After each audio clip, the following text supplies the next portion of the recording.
Hey, I'm Tom. Welcome to Rich Tuesday. A few months ago, I sat down and I built out my retirement budget. And I mean really built it out, line by line, category by category. I cut things I thought I'd miss, kept the things that actually matter to me, restaurants, entertainment, just the basics really. But when I was done, I felt something that I didn't really expect. I just felt satisfied. And I thought I was just going to feel relieved, but that wasn't it. It was satisfaction. And I've been trying to kind of figure out why ever since.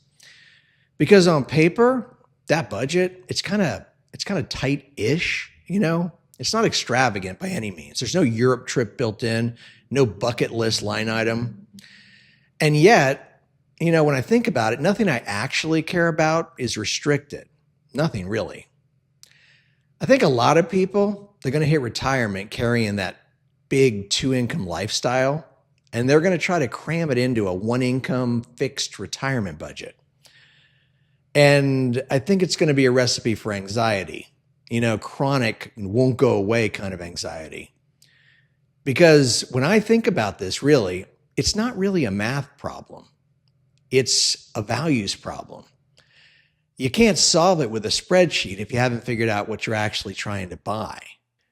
Now, before I go any further, this is not a toxic positivity lecture. I'm not telling you to eat rice and beans and be grateful you're not starving. If retirement is genuinely unaffordable, your attitude, it can't fix that. But for a lot of people, I mean a lot, retirement's going to be tight, but not impossible. And those are the people I'm talking to. For those people, I think the anxiety isn't coming from the budget. I think it's coming more from the vision. Because we've been sold a version of retirement that most of us just can't afford. And the cruel part is, I'm not sure it was ever worth affording. Because here's what I've noticed about the moments that actually make me feel good. They don't look like the brochure. They're small, ordinary, almost cliche. A walk in the morning, making dinner at home, sitting on the couch with my wife, Dana, arguing about what to watch, just laughing at something stupid. The cats wandering around like they own the place, like they always do. That's really it. That's the feeling I'm after. And none of that costs very much. It just doesn't.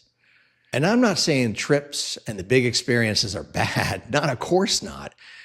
All I'm saying is we've placed way too much importance on them.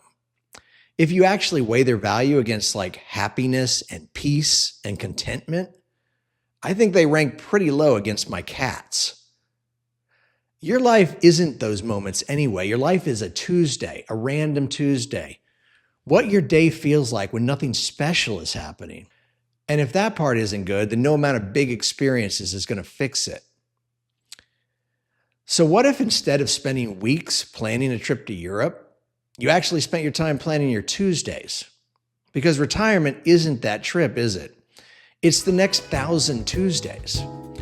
And if even half of those are rich, that's not a bad Tuesday. If this resonated with you, please subscribe. I'll be back. See you in the next one.